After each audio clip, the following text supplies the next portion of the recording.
Hi welcome to our channel. ప్రస్తుతం మనతో పాటు దాము బాలాజీ గారు సీనియర్ జర్నలిస్ట్ ఉన్నారు. వారితో ఒకసారి మాట్లాడదాం. సార్ నమస్కారం సార్. నమస్తే. సార్ సిద్ధు జొన్నలగడ్డ అండ్ వైష్ణవి చైతన్య వీళ్ళ కాంబినేషన్‌లో వచ్చిన సినిమా 'జాక్' మూవీ మరి మంచి హిట్‌లతో ఉన్నాడు. సిద్ధు జొన్నలగడ్డ 'టిల్లు టిల్లు స్క్వేర్‌తో' సక్సెస్ మీద ఉన్నారు కదా! మరి ఈ సినిమా మరో సక్సెస్‌ని తనకు అందించిందా లేదా? ఈ సినిమా రివ్యూ ఏంటి సార్? సిద్ధు జొన్నలగడ్డ తనకంటూ ఒక యాక్టింగ్ స్టైల్‌ని, ఒక స్క్రీన్ ప్రెజెన్స్‌ని ఏర్పాటు చేసుకున్నారు. ఒక రకమైన ఆడియన్స్ కనెక్ట్ అయ్యారు. సిద్ధు జొన్నలగడ్డ సినిమా అంటే ఖచ్చితంగా నవ్వులు పూయిస్తాడు, సరదాగా ఉంటుంది, విచిత్రమైన డైలాగ్ డెలివరీ ఉంటుంది, ఊహించని సిట్యుయేషనల్ కామెడీ ఉంటుంది. ఇవన్నీ మనం ఉంటాయి మామూలుగా.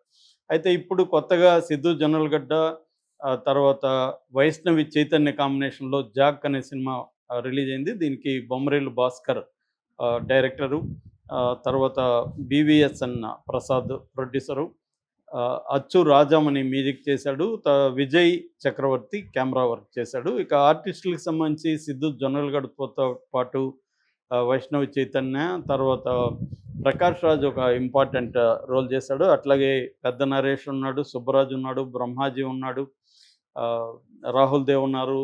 చాలా మంచి కాస్టింగ్ అయితే ఉంది. మేకింగ్ వాల్యూస్ కూడా చాలా బాగున్నాయి. అయితే కథలోకి వెళ్తే మనం కథ ఏంటి అనుకున్నప్పుడు, సిద్ధు జొన్నలగడ్డ మదర్ని ఒక టెర్రరిస్టులు చంపేసి ఉంటారు. ఆ బ్యాక్గ్రౌండ్లో అతను టెర్రరిస్టుల మీద కోపం పెంచుకుంటాడు. దాంట్లో నుంచి అతను రా అనే సంస్థలో చేరతాడు. రా అంటే రీసెర్చ్ అనాలిసిస్ వింగ్ అని, మన ఇండియన్ గవర్నమెంట్లకు సంబంధించిన ఒక స్పై ఏజెన్సీగా మనం చెప్పుకోవచ్చు. ముఖ్యంగా విదేశాల్లో గూఢాచార్యం చేయడానికి, విదేశాల్లో మన ఎనిమీస్ ఉంటే వాళ్ళని ఎలిమినేట్ చేయడానికి ఈ సంస్థ ప్రధానంగా పనిచేస్తుంది. ఆ మధ్య కూడా కెనడాలో ఒక ఖలిస్తానీ సిక్కు నాయకుడిని మన దేశం నుంచి రా వాళ్ళే అక్కడ చంపేశారని కెనడాకి ఇండియాకి మధ్య గొడవలు కూడా జరిగాయి. సో రా అనేది ఒక విదేశీ గూఢాచారి సంస్థ. మన దేశం నుంచి విదేశాల్లో గూఢాచారం చేయడానికి ఉపయోగించే సంస్థ అనమాట. సో దీన్నే ఆల్రెడీ చాలా సినిమాల్లో వాడారు. ఫ్యామిలీ మ్యాన్ 2లో కూడా రా ఏజెన్సీ ఉంటుంది, ఫ్యామిలీ మ్యాన్ 1లో కూడా ఉంటుంది. సో ఫ్యామిలీ మ్యాన్లో రా ఏజెన్సీ ఉంటుంది. ఇలాగా రా ఏజెన్సీలా బేస్ చేసుకొని అనేక సినిమాలు ఆల్రెడీ మనకు వచ్చాయి. ఇది కూడా సిద్ధు జొన్నలగడ్డ కూడా రా ఏజెన్సీలో కాపుగా చేరతాడు. చేరి అతను టెర్రరిస్టులకు వ్యతిరేకంగా ఎలా పోరాడతాడు అనేది బేసిక్ లైను. దీంట్లో భాగంగా ఈ అమ్మాయితో లవ్ ఎలా ఉంటుంది, వాళ్ళిద్దరు రొమాన్స్ పరిస్థితి ఏంటి, ఇది ప్యారలల్ ట్రాక్గా నడుస్తుంటుంది. ఇది బేసిక్గా స్పై కామెడీ అనే ఒక జాన్రాకు సంబంధించిన ఫిల్మ్గా మనం చెప్పుకోవచ్చు. సో ఇది బేసిక్ కథ. సో దీంట్లో ఎలా డీల్ చేశారంటే, నిజానికి ఇది మంచి జాన్రానే. అంటే స్పై కామెడీ అనేది ఇంట్రెస్టింగ్గానే ఉంటుంది.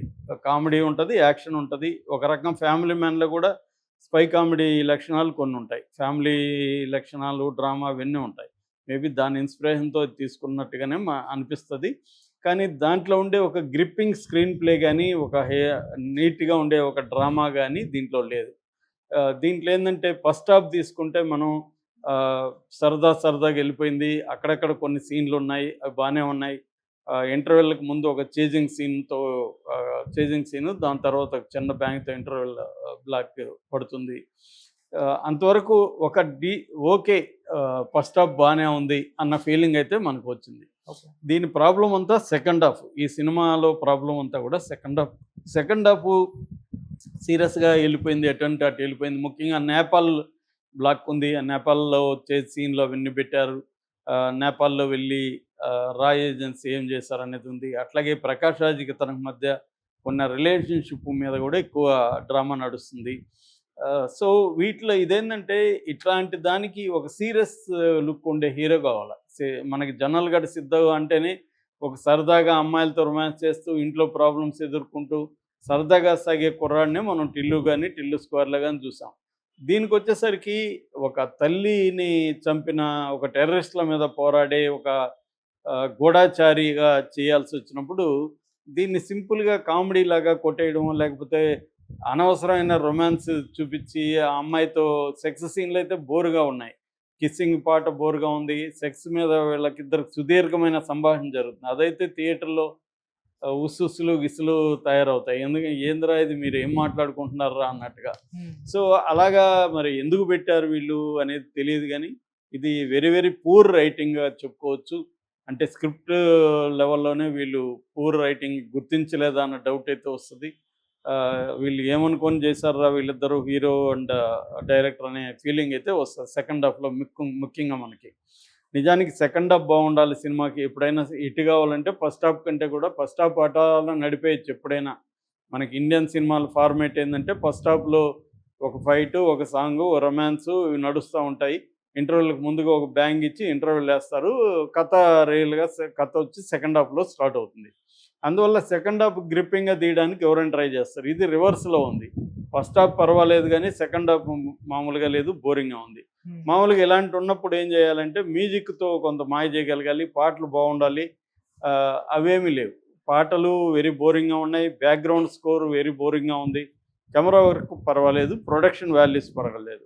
ఇక పెర్ఫార్మెన్స్ విషయానికి వస్తే సిద్ధులు జొన్నలగడ్డ అయితే ఖచ్చితంగా తన పెర్ఫార్మెన్స్ వీక్గానే ఉందని చెప్పాలి. ముఖ్యంగా కొన్ని ఎమోషన్ సీన్స్, వీళ్ళమ్మ మరణం గురించి ప్రకాష్ రాజ్ చెప్పేటప్పుడు ఇతని రియాక్షన్స్ అవి అంత పర్ఫెక్ట్గా లేదు. అంటే మనకి ఎమోషనల్గా ఎంగేజ్ అవ్వాలి క్యారెక్టర్తో, అది మనం కనెక్ట్ కాలేకపోతున్నాం.